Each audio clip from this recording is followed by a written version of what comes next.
आज का जो टॉपिक है वो बेसिकली हमने national power and national interest in international relation से उठाया है। इंटरनेशनल रिलेशंस के अंदर नेशनल पावर और नेशनल इंटरेस्ट बेसिकली एक बहुत ही इम्पॉर्टेंट टॉपिक है। इस टॉपिक के अंदर हम एलिमेंट्स ऑफ नेशनल पावर्स को भी देखेंगे। मैं हूं Mohammed Naufal Safan, belongs to Naufal's academy. अगर आपको मेरा वीडियो पसंद आ रहा है तो प्लीज़ लाइक, सब्सक्राइब और शेयर ज़रूर कीजिएगा। आगे चलते हैं। देखिए, सबसे पहले तो आप ये समझ लीजिए कि नेशनल पावर का कॉन्सेप्ट इंटरनेशनल रिलेशंस के अंदर कहाँ से आया है। नेशनल पावर का कॉन्सेप्ट दरअसल है ही रियलिस्ट व्यूज़ के ऊपर बेस्ड। देखिए, इंटरनेशनल रिलेशंस के अंदर दो थ्योरीज बहुत इंपॉर्टेंट हैं, एक रियलिस्ट थॉट्स की और एक आइडियलिस्ट थॉट्स की। और भी इसके अलावा थ्योरीज़ हैं, लेकिन याद रखिए अगर आप इंटरनेशनल रिलेशंस के स्टूडेंट हैं तो आपके लिए जानना बहुत ज़रूरी है कि रियलिस्ट थॉट्स क्या कहते हैं और इसके साथ साथ आइडियलिस्ट थॉट्स क्या कहते हैं। तो आज की जो दुनिया है, मैं आपको बताता चलूं कि आज की दुनिया जिसमें हम रह रहे हैं ये अक़वाम मुत्तहिदा यूनाइटेड नेशंस की दुनिया है। और यूनाइटेड नेशंस की दुनिया जो है वो रियलिस्ट व्यूज़ पे बेस करती है। और रियलिस्ट व्यूज़ क्या हैं मैं भी आपको आगे बताता हूँ। पहले आप सुन लीजिए कि नेशनल पावर का कॉन्सेप्ट दरअसल रियलिस्ट व्यूज़ पे बेस्ड है, ना कि आइडियलिज्म पे। ये आइडियलिज्म का कॉन्सेप्ट नहीं है। अच्छा, आइडियलिस्ट क्या कहते हैं? आइडियलिस्ट ये कहते हैं कि आप जो है वो अपने आप को सुधार लें, दुनिया खुद ब खुद सुधर जाएगी। मिसाल के तौर पे आपको गुर्बत ख़त्म करनी है, आप अपने मुल्क में गुर्बत को ख़त्म कर लें। हर मुल्क जब अपने मुल्क में गुर्बत को ख़त्म कर लेगा तो पूरी दुनिया से गुर्बत ख़त्म हो जाएगी। ये आइडियलिस्ट थॉट्स हैं। इसके अगेंस्ट जो रियलिस्ट थॉट्स हैं वो ऐसे नहीं है। वो कहता है कि हर मुल्क को, यानी कि रियलिस्ट थॉट्स क्या कहते हैं कि हर मुल्क को अपनी एग्जिस्टेंस की जंग खुद लड़नी है। कोई आपकी बात को प्यार से नहीं मानेगा, हाँ दावे से ज़रूर मानेगा। दावा होता ही तब है जब दम होता है, यानी दम का मकसद पावर होता है। तो यानी कि दूसरे लफ्ज़ों में नेशनल पावर की मदद से आप दुनिया से वो करवाते हैं जो आप करवाना चाहते हैं। और जो आप करवाना चाहते हैं वो क्या होता है? किसी भी मुल्क का नेशनल इंटरेस्ट होता है। तो नेशनल इंटरेस्ट जो है वो बेसिकली आप तभी करवा सकते हैं अचीव जब आपके पास नेशनल पावर हो। और नेशनल पावर को इंटरनेशनल रिलेशंस के अंदर चंद एलिमेंट्स में डिवाइड करके समझाया गया है। तो चलें हम देखते हैं कि नेशनल पावर असल में किस तरीके से हम समझ सकते हैं। What is power? अब नेशनल पावर को समझने के लिए हमें ज़रूरी है कि हम पहले पावर की डेफिनेशन, मैं बहुत मुख्तसर कर रहा हूँ। Power is the capacity to get a thing done. आप पर रियासती दुनिया के अंदर आप देखते हैं कि कोई भी मुल्क उस वक़्त तक अपनी बात को मनवा नहीं सकता या अपनी बात को कर नहीं सकता जब तक कि उसके पास पावर ना हो। और वो पावर जो किसी मुल्क के पास होता है उसको नेशनल पावर कहते हैं simply. So what is national power? National power is the sum of all resources available to a nation in the pursuit of national interest. ठीक है जी, तो अब आपकी समझ में आ गया। आगे चलते हैं। What is national interest? अगर नेशनल पावर हम हासिल इसलिए करते हैं कि नेशनल इंटरेस्ट अचीव हो जाए, तो फिर ये भी जानना ज़रूरी है कि नेशनल इंटरेस्ट क्या होता है। तो national interest is the survival, the protection of physical, political and cultural identity. किसी भी मुल्क का सर्वाइवल उसका नेशनल इंटरेस्ट है। जाहिर सी बात है अगर वो मुल्क ही नहीं रहेगा तो वो क्या नेशनल इंटरेस्ट क्या? तो जाहिर सी बात है सबसे इंपॉर्टेंट चीज़ तो उसका सर्वाइवल है। ये इसका नेशनल इंटरेस्ट है। किसी भी मुल्क की इसका सबसे बड़ा नेशनल इंटरेस्ट क्या है? सर्वाइवल। उसके बाद क्या है? Protection of physical, political and cultural identity. अगर एक मुल्क, सबसे पहले तो मुल्क होगा, बचा हुआ होगा, इस दुनिया के नक्शे पे होगा, तो ये इसके सर्वाइवल है। और उसके बाद उसका प्रोटेक्शन, उसकी हिफाजत। किसकी हिफाजत? उसके फिज़िकल एसेट्स की, यानी कि उसकी फ़िज़िकल बाउंड्रीज़ की। उसके बाद उसके पॉलिटिकल एसेट्स की, जो उसका पॉलिटिकल एसेट है या उसकी जो पॉलिटिकल आइडियोलॉजी है, वो जिसको परस्यू करता है उस पॉलिटिकल आइडियोलॉजी को, तो वो, और फिर उसकी कल्चरल आइडेंटिटी। पॉलिटिकल आइडियोलॉजी को आप इस तरह से समझ सकते हैं कि लेट्स सपोज अगर एक मुल्क जो है वो एक डेमोक्रेटिक मुल्क है, तो वो उसके अंदर से अगर डेमोक्रेसी ख़त्म हो जाएगी तो ये उसका नेशनल इंटरेस्ट ख़त्म हो जाएगा। इसी तरीके से अगर कोई मुल्क कम्युनिस्ट है, जैसे कि चाइना एक कम्युनिस्ट कंट्री है, तो अगर उसके मुल्क से कम्युनिज्म ख़त्म हो जाएगा तो ये चाइना का नेशनल इंटरेस्ट जो है वो ख़त्म हो जाएगा। तो उसको अपने कम्युनिस्ट व्यूज़ को रिटेन करना है, उसको जो है वो बरकरार रखना है, और ये उसका नेशनल इंटरेस्ट है। कल्चरल आइडेंटिटी आप समझ सकते हैं, किसी मुल्क का कल्चर है, पाकिस्तान का कल्चरल एक मोस्टली कल्चर जो है इस्लामिक कल्चर है, अगर उसका इस्लामिक तशख़्ख़ुस, इस्लामिक कल्चर, इस्लामिक आइडेंटिटी कहीं ख़तरे में पड़ेगी तो ये पाकिस्तान की गवर्नमेंट का नेशनल इंटरेस्ट ख़तरे में पड़ जाएगा यहाँ से। तो आप समझ सकते हैं, तो ये यूँ जो है एक नेशनल इंटरेस्ट बनता है। हेनरी किसिंजर ने एक दफ़ा बड़ी ज़बरदस्त बात कही थी, ये अमेरिका के जो है वो 56वें सेक्रेटरी ऑफ स्टेट हैं। उन्होंने कहा था कि America has no permanent friends and enemies, only interest. यानी कि अगर आप इसको उर्दू में, आसान उर्दू हिंदी के अंदर इसको ट्रांसलेट करें तो इसका ट्रांसलेशन ये बनेगा कि अमेरिका के कोई भी परमानेंट फ्रेंड्स नहीं है और ना ही परमानेंट दुश्मन है। अगर कोई चीज़ परमानेंट है तो वो उसका नेशनल इंटरेस्ट है। अगर उसका नेशनल इंटरेस्ट होगा तो पाकिस्तान जो है वो अमेरिका का दोस्त है, हिंदुस्तान जो है वो अमेरिका का दोस्त है। और अगर अमेरिका का नेशनल इंटरेस्ट नहीं होगा तो हो सकता है कि पाकिस्तान अमेरिका का दुश्मन तस्वुर किया जाए, या हिंदुस्तान या कोई भी मुल्क जो है वो अमेरिका का दुश्मन तस्वुर किया जाए। तो क्या चीज़ फिर परमानेंट हुई? परमानेंट तो दोस्त नहीं हुआ, परमानेंट तो फिर नेशनल इंटरेस्ट हो गया। तो यही एक स्टैंडर्ड वर्जन आ गया कि नेशनल इंटरेस्ट किसी भी नेशन का जो है वो परमानेंट होता है। व्हाट इज़ आइडियलिस्ट व्यूज़ और नेशनल इंटरेस्ट? जैसा कि मैंने आपको अभी बताया कि नेशनल इंटरेस्ट दरअसल है ही कॉन्सेप्ट रियलिस्ट थॉट्स का। तो यहाँ पे देख लेते हैं कि आइडियलिस्ट थॉट्स क्या कह रहे हैं। आइडियलिस्ट थॉट्स कह रहे हैं कि nation state should make it's international political philosophy the goal of its conduct and rhetoric in international affairs. For example, idealists might believe that ending poverty at home should be coupled with tackling poverty abroad. जाहिर सी बात है, अगर आप अपने मुल्क के अंदर गुर्बत को ख़त्म करेंगे तो बाहर से भी, दुनिया के बाहर से भी गुर्बत ख़त्म होती चली जाएगी। हर मुल्क अगर अपने मुल्क से गुर्बत ख़त्म कर ले तो दुनिया से गुर्बत वैसे ही ख़त्म हो जाएगी। ये एग्जाम्पल है। ये एग्जाम्पल किस तरह से आप इसको समझ सकते हैं कि आइडियलिस्ट थॉट्स कहते हैं कि आपको किसी से जंग करने की ज़रूरत ही नहीं है, आपको किसी से झगड़ने की ज़रूरत ही नहीं है। आप अपने मुल्क की हिफाजत करें, आप अपने मुल्क को अच्छा करें, आप किसी दूसरे के मामले में टांग ना अड़ाएं, आपसे कोई नहीं टांग अड़ाएगा। अगर हर कोई यही सोचे कि मुझे किसी दूसरे के मामले में टांग नहीं अड़ाना है तो आप देखिए कि दुनिया तो बड़ी अमन का गहवारा बन जाएगी। तो ये बड़ी अच्छा थॉट है, लेकिन दर हकीकत ऐसा होता नहीं है। आप जानते हैं कि इस दुनिया के अंदर बहुत सारे ऐसे लोग हैं, ऐसे बहुत सारे कंट्रीज़ हैं जिनको बिल्कुल भी बुरा नहीं लगता कि वो किसी दूसरे के मामले में टांग अड़ाएँ।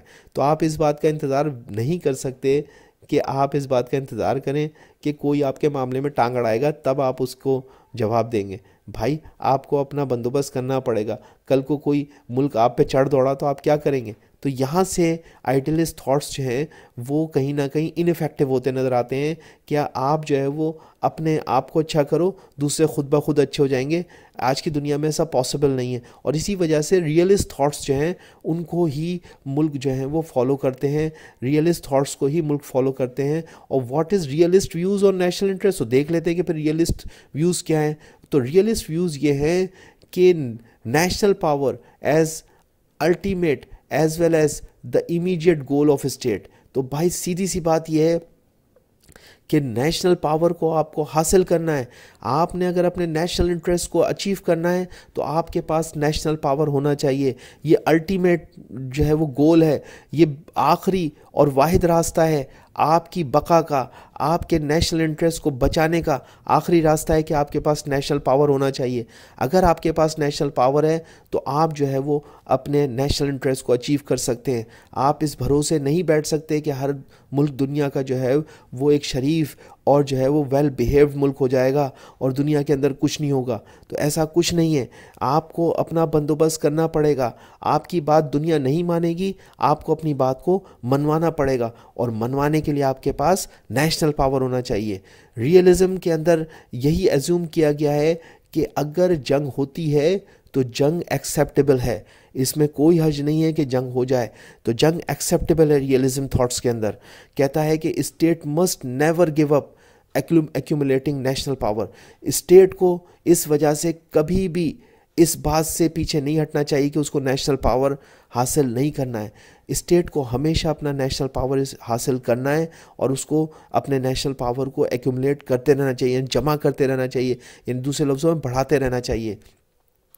अब जल्दी से देख लेते हैं कि नेशनल पावर किस तरीके से बढ़ सकता है, जमा हो सकता है, एक्यूमुलेट हो सकता है, या नेशनल पावर असल में हम किसको कहेंगे कि अगर एक मुल्क के पास नेशनल पावर है तो क्या है। तो सबसे पहली चीज़ ये कि किसी भी मुल्क की नेशनल पावर उसकी जोग्राफ़ी से बनती है। देखिए मिसाल के तौर पे अमेरिका और सोवियत यूनियन के पास बहुत बड़ा इलाका है, इसके मुकाबले में आज का जो ब्रिटेन है वो एक बहुत छोटा मुल्क है, लेकिन उसका जो सीज पे समंदरों पे कंट्रोल है वो आज भी बरतानिया को जो है वो एक ताकतवर मुल्क बनाता है। तो पहली चीज़ ये कि जोग्राफ़ी जो है बहुत इंपॉर्टेंट है, उसके अंदर क्लाइमेट, उसके अंदर टोपोग्राफी कहते हैं कि उसके फीचर्स, उस मुल्क के अंदर कितने माउंटेन हैं, कितने रिवर्स हैं, कितनी उसके अंदर डिफरेंट जो है वो टोपोग्राफीज़ हैं। तो ये सारी की सारी चीज़ें जो हैं किसी मुल्क के नेशनल पावर को इन्हेंस करने में मदद देती हैं। Number 2 economy. जनाब इसके बारे में तो मुझे कुछ एक्सप्लेन करने की ज़रूरत ही नहीं है। आज की दुनिया के अंदर जब हम 2021-2022 में रह रहे हैं तो ये वो दौर है जहाँ पे सबसे important element of national power है ही इकनॉमी। आपकी इकनॉमी अच्छी हो, आप सिंगापुर को देखें, छोटा सा मुल्क है, अगर आप उसकी जोग्राफ़ी भी देखें तो इतनी कोई वैरायटी ऑफ जोग्राफ़ी उसके पास नहीं है, लेकिन आप देखिए एक छोटा सा मुल्क है, अपनी इकनॉमी की बेस पे वो पूरी दुनिया के अंदर एक काबिल एहतराम मुल्क है। उससे कहीं ज़्यादा बड़े मुल्क हैं जिनको कोई दूसरी दुनिया का मुल्क मुंह भी नहीं लगाता है, लेकिन सिंगापुर को आप देखें कि वो इतनी अहमियत का हामिल है सिर्फ इस वजह से कि उसकी इकनॉमी। बड़े ममालिक को तो आप छोड़ दें, चाइना, अमेरिका, उसकी बात तो आप ख़ुद ही समझ सकते हैं कि चाइना एक इकनॉमिक पावर है, इस वजह से वो एक बहुत बड़ा पावर कंसिडर किया जाता है। यूएसए एक बड़ा पावर है, इकनॉमिक पावर है, इसलिए वो बड़ा पावर कंसिडर किया जाता है। ये बातें समझने और समझाने की नहीं है, ये तो आज बच्चा भी समझता है। आप सिंगापुर की मिसाल लें, इकनॉमी आपकी समझ में आ जाएगी किस तरह से नेशनल पावर का एलिमेंट है। आगे चलते हैं, मिलिट्री। नो डाउट आपकी इकनॉमी कितनी भी अच्छी हो, लेकिन अगर आपकी मिलिट्री अच्छी नहीं है तो आपका नेशनल पावर कहीं ना कहीं वीक है। इसलिए अच्छी इकनॉमी के साथ साथ अच्छा मिलिट्री पावर होना भी बहुत ज़रूरी है। आप चाइना को देखें, आमतौर पर किसी के मामलात में टांग नहीं अड़ाता है, लेकिन उसकी मिलिट्री आज भी दुनिया की पावरफुल मिलिट्रीज़ में से एक है। यूनाइटेड स्टेट्स ऑफ अमेरिका तो खैर बहरहाल इसकी एक बेहतरीन मिसाल है। रशिया आज का जो है वो आपके सामने एक बेहतरीन मिसाल है। और भी बहुत सारे ममालिक हैं जिनकी मिलिट्री बहुत पावरफुल है। इसकी एक मिसाल इंडिया और पाकिस्तान भी है। पाकिस्तान की अगर आप बात करें तो पाकिस्तान की तो सबसे बड़ा जो सर का ताज है वो उसकी मिलिट्री है। अगर पाकिस्तान के पास ना तो इस वक्त कोई इकनॉमिक पावर है, ना ही उसके पास ऐसी कोई चीज़ है जिसकी बुनियाद पे वो पूरी दुनिया के अंदर जो है वो अपनी मनमानी कर सके, या जिसे हम पाकिस्तान ही नहीं कोई भी मुल्क अपनी जो है वो नेशनल पावर को अचीव कर, नेशनल इंटरेस्ट को अचीव करने को जो है वो नेशनल पावर को बढ़ाता है। तो पाकिस्तान का जो सबसे बड़ा जो एलिमेंट ऑफ नेशनल पावर है वो शायद मिलिट्री है। ठीक है जी, आगे चलते हैं। टेक्नोलॉजी। जनाब टेक्नोलॉजी भी आज के दौर में कौन कहता है कि जो है वो आप मिलिट्री और इकनॉमी और जो है वो जोग्राफ़ी की बुनियाद पे जो है वो आप दुनिया पे हुकूमत कर सकते हैं। मैंने आपको याद होगा कि आयरन मैन का पार्ट 1 जो था उसके अंदर वो एक छोटा सा कलम अपने जेब में से रखता है, वो पेन निकालता है और उसका पेन का बटन दबाता है और पूरी फ़ौज जो है वो पैरालाइज हो जाती है। एक ऐसी टेक्नोलॉजी जिसकी बुनियाद पे सिर्फ एक बटन दबाने पे ऐसी अननोन रेज़ उस पेन में से निकलती हैं जो कि पूरी की पूरी वहाँ पे मौजूद जितनी भी मिलिट्री होती है उसको हिलने जुलने से कासिर कर देती है, माजूर कर देती है और वो बिल्कुल पैरालाइज हो जाते हैं। देखिए जनाब टेक्नोलॉजी है, ना बम की ज़रूरत, ना बंदूक की ज़रूरत, ना किसी इकनॉमी की ज़रूरत, ना किसी की जिस चीज़ की ज़रूरत, बटन दबाया और आपने पूरे मुल्क के लोगों को जो है वो पैरालाइज कर दिया। तो जनाब टेक्नोलॉजी तो आगे आ गई। ये अगर आपने देखा नहीं है तो आपने आयरन मैन का पार्ट 1 देखिएगा, आपकी समझ में आएगा कि टेक्नोलॉजी किस तरह से हर चीज़ को डिफीट कर सकती है। तो टेक्नोलॉजी भी एक नेशनल पावर है, एलिमेंट ऑफ नेशनल पावर है।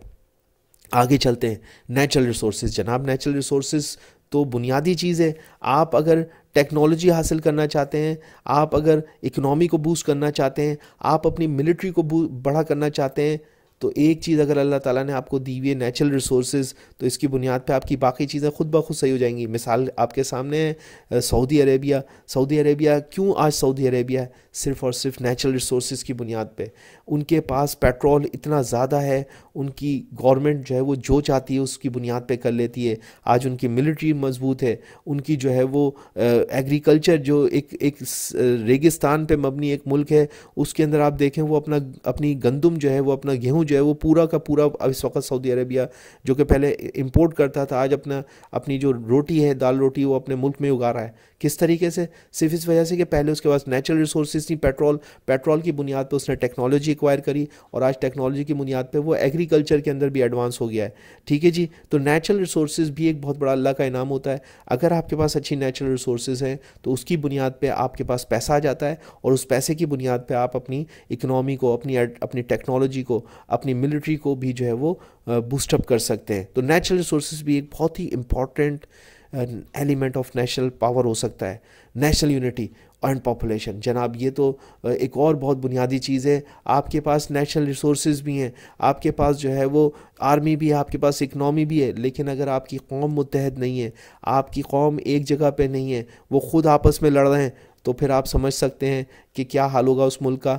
तो इसलिए कोई भी मुल्क अपने मुल्क के अंदर हमेशा इस बात का इंतज़ाम करता है कि उसके अंदर नेशनल यूनिटी हो, उसकी पॉपुलेशन जो है वो स्किल्ड हो, उसकी पॉपुलेशन जो है वो एक एक एक पॉइंट पे हो।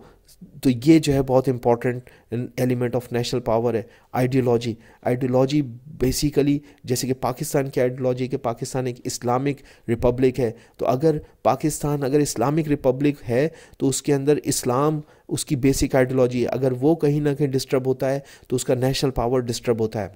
तो ये मेरी प्रेजेंटेशन थी। आई होप कि आपको ये प्रेजेंटेशन पसंद आएगी। अगर आपको पसंद आई तो प्लीज़ लाइक और सब्सक्राइब शेयर ज़रूर कर दिया। Thank you.